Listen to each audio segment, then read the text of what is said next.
3 personnes ont perdu la vie à cause des fortes pluies du week-end dernier selon le BNJRC.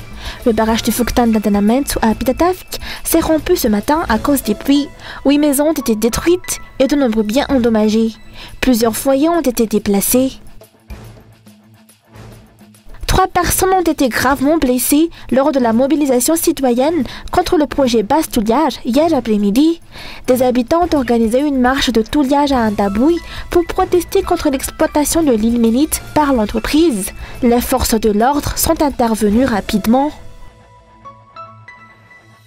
Dans l'actualité internationale, l'ambassadeur d'Afrique du Sud, expulsé des États-Unis, est de retour chez lui dimanche dernier. Il a affirmé être sans regret face à cette décision de l'administration américaine dans une déclaration faite à la presse au Cap devant une foule bruyante venue l'accueillir.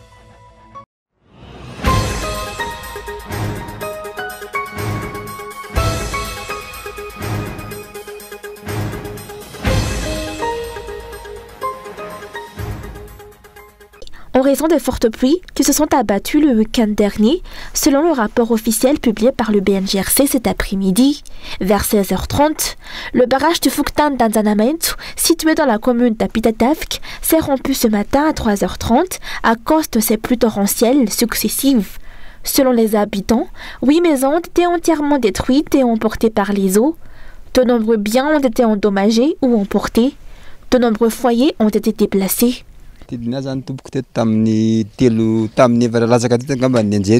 Notre maison s'est effondrée vers 4 heures du matin et nous n'avons pu emporter que masse et hyène. L'eau a monté très rapidement. Il y avait une petite fissure, puis tout a cédé d'un coup. En plus de la nôtre, d'autres maisons se sont également effondrées. Nous n'avons rien pu sauver. Si j'avais su, j'aurais évacué nos affaires à temps. Les habitants ont expliqué que les canaux de Sissogne sont déjà peu profonds, ce qui a entraîné la rupture. Aucune réparation n'a encore été réalisée. De plus, la construction illégale de maisons sur le barrage a aggravé la situation. Pour le maire d'Apitatavik, des solutions durables doivent être apportées pour prévenir la rupture de barrages comme celui-ci. La solution est simple. Procéder au curage de Sissogne, comme cela avait été fait en 1991 par le président Norbert Lalratsiraounan. Le barrage doit être aménagé en chaussée compactée afin qu'il devienne une route, ce qui empêcherait toute construction illégale dessus.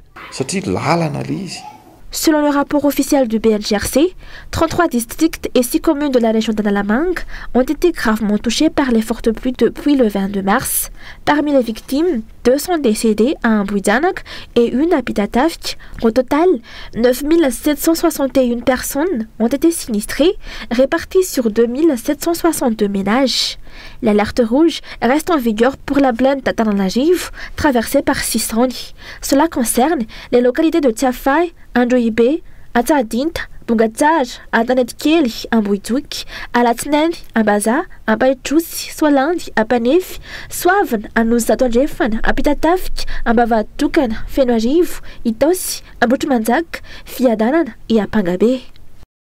3 personnes ont été grièvement blessées lors de la mobilisation citoyenne contre le projet Basse Touliage hier l'après-midi.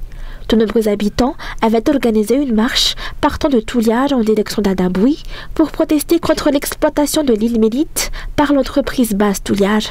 Les forces de l'ordre sont rapidement intervenues pour disperser les manifestants en faisant usage de la force selon ces techniques. Nous allons nous réunir pour la suite. Comment osez-vous utiliser des gaz lacrymogènes contre des personnes âgées? Réfléchissez, force de l'ordre. La prochaine fois, nous viendrons avec des munitions.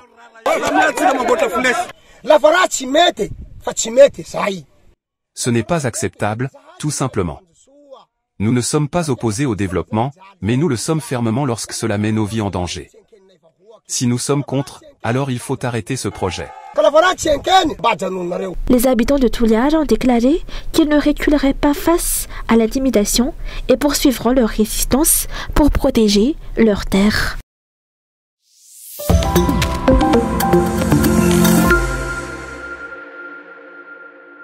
La plaque d'identification Des travaux de construction d'un terrain de football à Tsaraoninen, qui serait un projet présidentiel dans le 5e arrondissement, a suscité l'étonnement des habitants. Fabriqué en bois rond de mauvaise qualité et portant une inscription visiblement réalisée à la hâte, cette plaque a été installée par des badauds dans les environs, selon les riverains. Les habitants s'interrogent comment un projet présidentiel peut-il vraiment être associé à une plaque aussi négligée, sans même mentionner la date de début des travaux.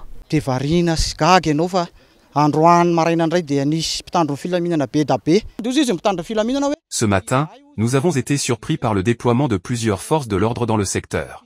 Ils nous ont expliqué que leur présence était liée à des questions de sécurité. Ce sont des individus, dont des RF2 et des badauds, devant chez le chef de Fukuntan, qui ont installé ce panneau. Avec une telle qualité de présentation, nous appelons la présidence à examiner cette situation de près, car cela nuit à l'image de la présidence. Comment un projet présidentiel peut-il vraiment être affiché de cette manière? Un individu proche du pouvoir aurait voulu s'approprier ce terrain depuis près de 4 ans, mais cette tentative a toujours été contestée devant les tribunaux. Le terrain est à présent dit projet présidentiel. Les habitants ont des doutes sur ce fait.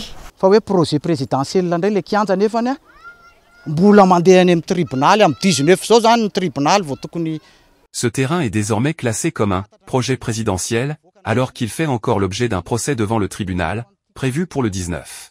Un entrepreneur a exprimé son désir d'acquérir ce terrain, mais malgré 3 convocations, il ne s'est jamais présenté. Nous disposons des documents actualisés relatifs à ce terrain, et aucun d'eux ne mentionne que l'État envisage de l'utiliser. Est-ce réellement un projet présidentiel? Selon les dossiers que je possède, en tant que responsable de ce terrain, il n'en est rien.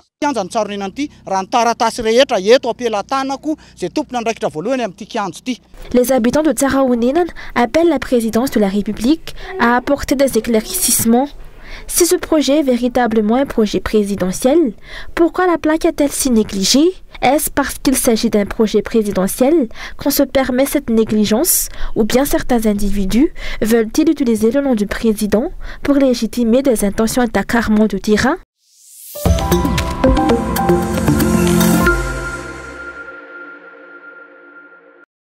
Des personnes atteintes d'albinisme continuent à être kidnappées. En 2024, 24 cas d'enlèvement ont été recensés, entraînant la mort de 12 victimes. En 2025, depuis janvier, 3 enfants albinos auraient également été enlevés à Fuipeno. Le président national de l'Association des albinos à Madagascar a déploré que les personnes atteintes d'albinisme vivent dans une insécurité totale. Il a insisté sur la nécessité d'une transparence continue et d'une application rigoureuse de la loi contre les auteurs de ces actes, dont plusieurs ont déjà été arrêtés.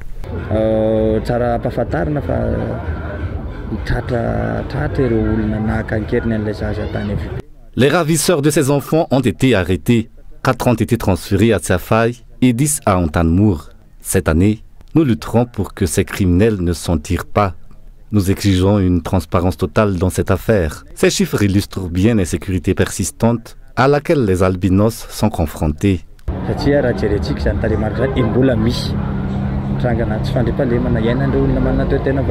Pour ce dernier, la solidarité de la communauté et la prise de responsabilité à tous les niveaux sont essentielles pour mettre fin à ces enlèvements.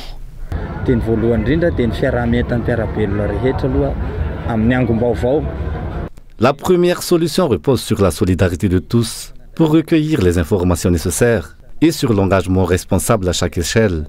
Il est évident que ces crimes sont commis par des membres de la société.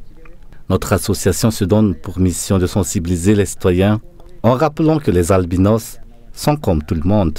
Ce sont ces rumeurs infondées qui nourrissent ces enlèvements.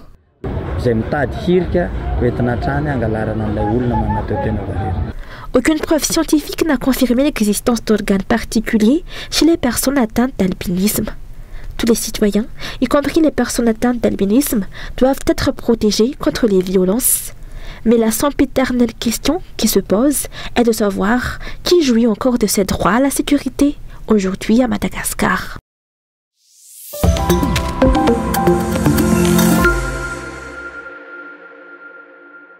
30 étudiants de l'université d'Antananarivo ont obtenu des bourses pour poursuivre leurs études au Japon à l'issue d'un processus de sélection rigoureux évaluant leur maîtrise de la langue japonaise et leurs compétences académiques. L'engouement des jeunes malgaches pour l'apprentissage du japonais ne cesse de croître. En plus de l'attrait culturel, cette tendance s'explique par les opportunités internationales qu'offre la maîtrise de cette langue, mais aussi par le contexte socio-économique local qui pousse de nombreux étudiants à envisager un avenir à l'étranger. Les jeunes malgaches auraient une grande facilité à apprendre les langues étrangères. Certains s'intéressent à la culture et à la langue japonaise par passion, tandis que d'autres souhaitent les exploiter à des fins professionnelles, notamment en devenant enseignants ou guides touristiques. Enfin, certains voient dans la maîtrise du japonais une opportunité d'obtenir une bourse d'études à l'étranger. Si de nombreux étudiants intègrent le parcours au départ, certains abandonnent en cours de route lorsque le niveau d'exigence augmente. En revanche, ceux qui persévèrent jusqu'à la fin atteignent un très bon niveau.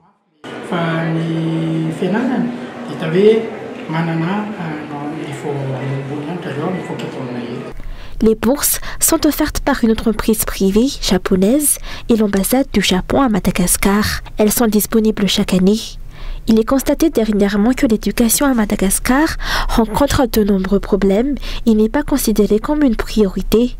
Des partenaires étrangers, comme l'ambassade du Japon, apportent leur contribution au soutien de l'éducation à Madagascar. Et donc, en termes dans ce contexte, notre gouvernement a déjà apporté une contribution financière au projet dans lequel un aménagement des bâtiments de classe de département de la langue japonaise a été amélioré. Et donc, ce n'est pas tout. Et rien qu'en 2024, il y a à peu près 10 ou 15 malgaches qui sont partis au Japon pour continuer à étudier soit la langue, soit une autre chose dans le cadre de bourses de gouvernement du Japon. Donc nous, le Japon, le gouvernement et la société privée telle que Sumitomo travaillent toujours étroitement pour apporter des contributions à l'amélioration des niveaux des étudiants et des élèves à Madagascar. La cérémonie de remise des bourses s'est tenue aujourd'hui à Akatsu en présence des lauréats issus des filières anglais-japonais et malgache-japonais. Cette forte volonté des jeunes de partir construire leur avenir ailleurs interroge sur l'urgence d'une réforme éducative. Pour les jeunes, il est essentiel que les responsables accordent davantage d'attention à l'éducation, que ce soit en accompagnant les étudiants dans leurs projets internationaux ou en leur offrant des perspectives motivantes pour rester au pays.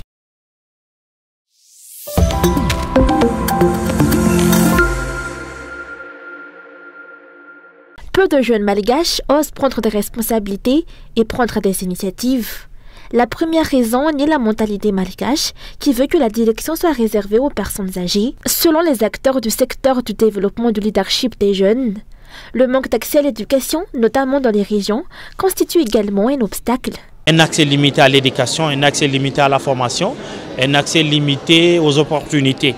Et aussi un accès limité par rapport à un espace d'accompagnement, d'écoute et aussi pour pouvoir saisir ces opportunités. Prendre des responsabilités dans la société offre de nombreux avantages aux jeunes, à savoir développement personnel, esprit entrepreneurial, engagement pour le bien commun et ouverture à des opportunités internationales. Tout d'avoir la chance de pouvoir se former, de pouvoir se développer, de pouvoir grandir et de pouvoir prendre des responsabilités et des responsabilités qui leur donnent des opportunités pour pouvoir atteindre en tout cas les objectifs qui se sont assignés et se développer quotidiennement et à devenir des leaders exemplaires pour non seulement la jeunesse mais aussi pour le Madagascar.